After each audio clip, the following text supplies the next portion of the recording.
the same quadrant or side of that axis. These are some of the things that people are saying. I would like to address this idea in general because to me, this is the biggest and most relevant idea when it comes to HASAN Piker and the persecution against him. I would like to point out for everybody watching right now, by the way, that the precedent has already been set for all of this. You want to talk about censorship, debanking, hate speech legislation, weaponization of the DOJ. You think going after HASAN Piker sets the precedent? This is the precedent. This has been the precedent. By the way, this has been the precedent for decades. And who set the precedent? Because I seem to recall that it is and always has been the far left that has been advocating for far-right anti-Semites, critics of Israel, fascists, National Socialists to be debanked, censored, jailed, the rest of it. Look at the experience of me and this show. Think about HASAN Piker for a moment. He is on Twitch right now. Twitch is owned by Amazon. He's on Twitter with a verified account. He's on Instagram with a verified account. He is on TikTok. He is on YouTube. He is on Spotify. He is on all these services. He has made millions of dollars over the years. He has never, as far as I know, up until this point, been subpoenaed. He's never lost access to a big tech platform or a big tech service like PayPal or Stripe or Uber. Never lost access to the social platforms like YouTube or Instagram or Facebook. In the meantime, literally everybody on the right has had all of that happen to them. And I know because I'm one of them. When right-wing people went to Charlottesville and said Jews will not replace us, and there was a variety of people in attendance. There were immigration restrictionists and National Socialists. There were neo-Confederates and white identitarians. There were paleocons. There were people that were there because they were concerned about the Robert E. Lee Monument. You know what happened to those people? Those people were doxxed. They were harassed at their homes. Their families were harassed at their homes. They lost their jobs. They lost their Twitter accounts. They lost their bank accounts. They were charged 5 years later under the Biden administration, under the Ku Klux Klan statute in Virginia. The groups that organized it were sued by the far left SPLC. So let me ask you this. When all those far right people that went to that rally, when the government was being weaponized against them, when the big tech billionaires were cracking down on them, when the far left activist organizations with $700 million in offshore bank accounts in the Caribbean islands, when they were suing those people, where was Cenk Uygur? Where was HASAN Piker? Where was the far left? Where was this ecumenical far left, far right unity back then? Did HASAN Piker pick up the phone and call his DSA allies at Right Wing Watch and SPLC and tell them it's all one struggle against Israel? I kind of see what Nick is talking about. I see a lot of talk on Twitter. People are saying that it does set a precedent to come after everybody, right or left.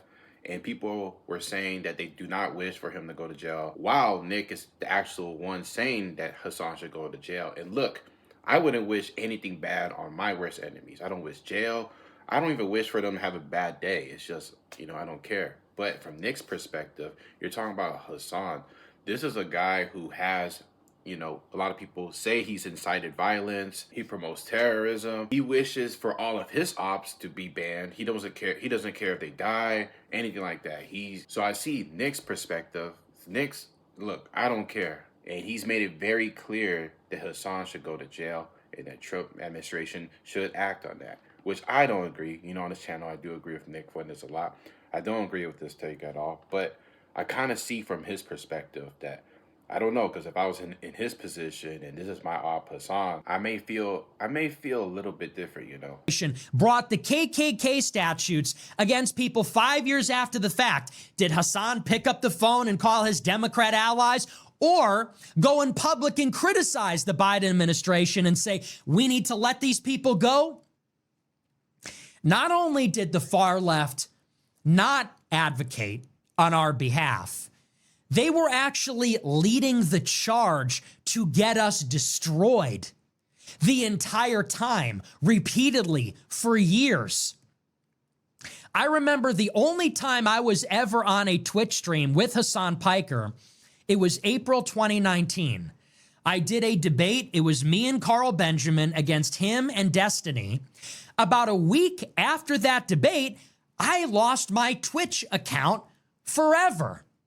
Now, bear in mind, if I was on Twitch for the past 10 years and I was fully monetized, I would probably be 5 times as famous, 10 times as rich.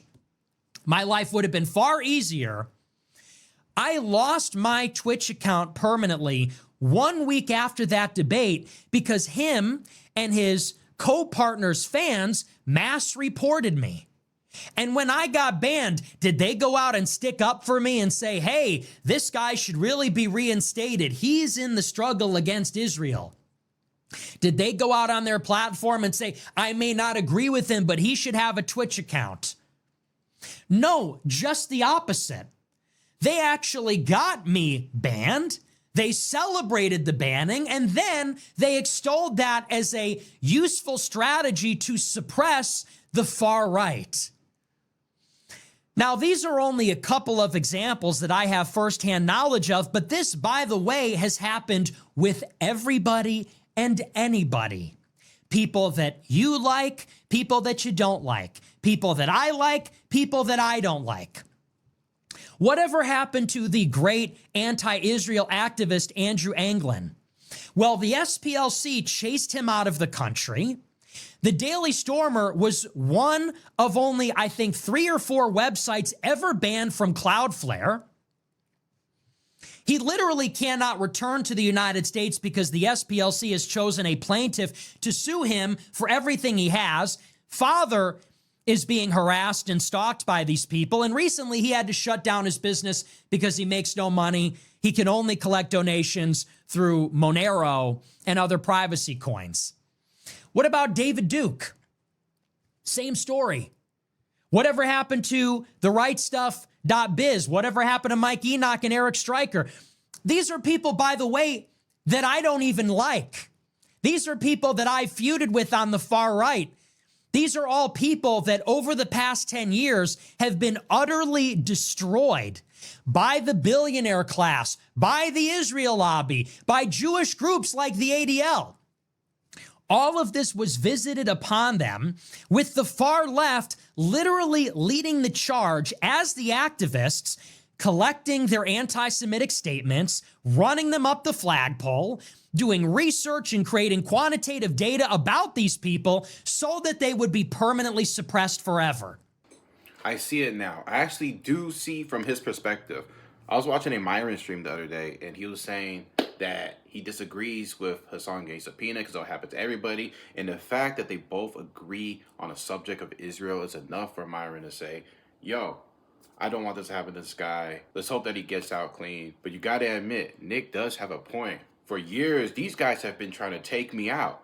I've been debanked. I've been banned off these platforms. They've been trying to put me in jail. On the other hand, Hassan, you're on YouTube. You're on Twitch. You have brand deals. You're not banned. You haven't suffered how I suffered.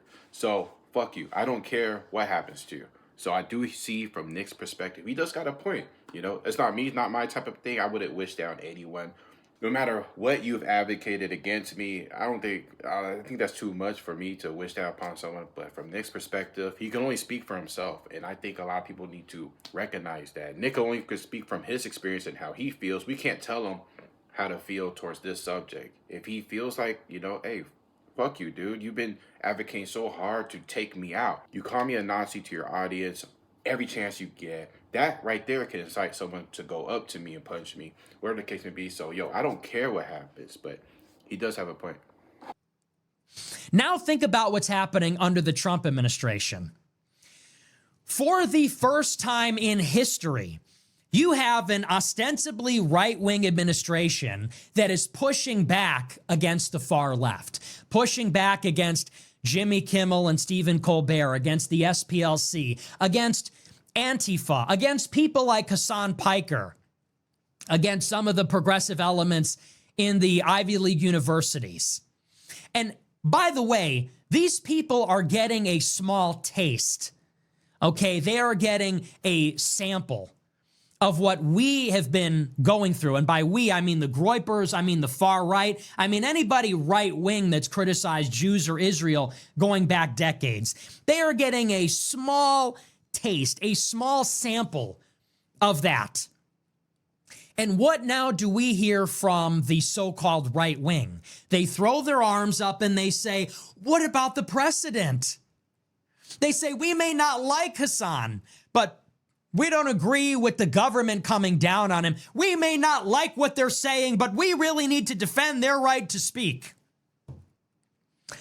And I'm sorry, why are we doing this? What is the point of this? Why would we now advocate on behalf of people that have literally been trying to get us killed? They would be indifferent if we died. On some level, they have directly or indirectly contributed to assassination attempts against us. And now we're advocating for some kind of both sides equivocation. They should have their civil rights. They should be free from harassment. I don't see how that benefits us. I don't see how that benefits anybody. And this is why I said a few weeks ago, one of the only good things the Trump administration can do and should do is crush the far left. Go after them, go after their donors, go and look into BLM. Who was funding all of these bail funds? Who was funding all of these defense attorneys that got all these people off during the summer of love? Go after the SPLC. Go after the ADL. Who do you think runs the ADL? And before you say Jews, it was an Obama administration alum, Jonathan Greenblatt, that runs the ADL. Go after those people. Go after their funding. Go after their professionals. Go after their networks. Go after their foot soldiers. And by the way, who exactly does it help to keep these people in business? What was HASAN Piker doing in January? Was he warning about the war in Iran?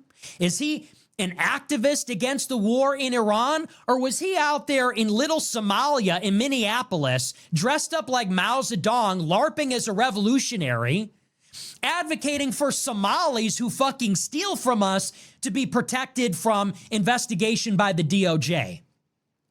Him and his comrades were out there attacking ICE agents, preventing them from deporting people. You have him and his backers bailing these people out of prison. What about this is helping the Israel critical cause? I'm sorry, I'm missing the point here. And here is the larger picture about all of this. I want to make this very clear. The slogan on this shirt is America First. The name of this show is America First. This movement is called America First. It isn't called Israel Last. It isn't called anti-Israel no matter what. It's called America First. What does America First mean? As it pertains to Jews and Israel, it means we have identified that Jews are an extremely organized, extremely rich, powerful, race-loyal group. And if given the privilege of power and legitimacy and authority, they will abuse it to benefit themselves at the expense of Americans. That is our beef. That's our problem. I don't hate Jews. I don't hate all Jews. I'm not out to get Jews. My ideology is America First. I believe that if you live in America and you make money in America and you have power, decision-making power over Americans, your sole and overriding interest must be the well-being of America and Americans. This is why Nick is a thought leader. While everybody is saying, yo, we don't want this to happen to Hassan, Nick does bring a unique perspective. I don't know if I personally agree with him on this take. On his channel, I have agreed with Nick on a lot of different things. If you are a follower of the channel, you know what I'm talking about. But as far as this, I'm not entirely sure. Hey, freedom of speech. Let my ops say what they want as well. But Nick is like, man, fuck them niggas, man. But anyways, very curious to see what you guys think about this. Do you agree with Hasan Piker getting subpoena? Are you happy that he did? Do you think Nick went too far? Do you think Nick went too far on this topic and that he's talking crazy? But let me know in the comment section. But I'm out of here. Peace.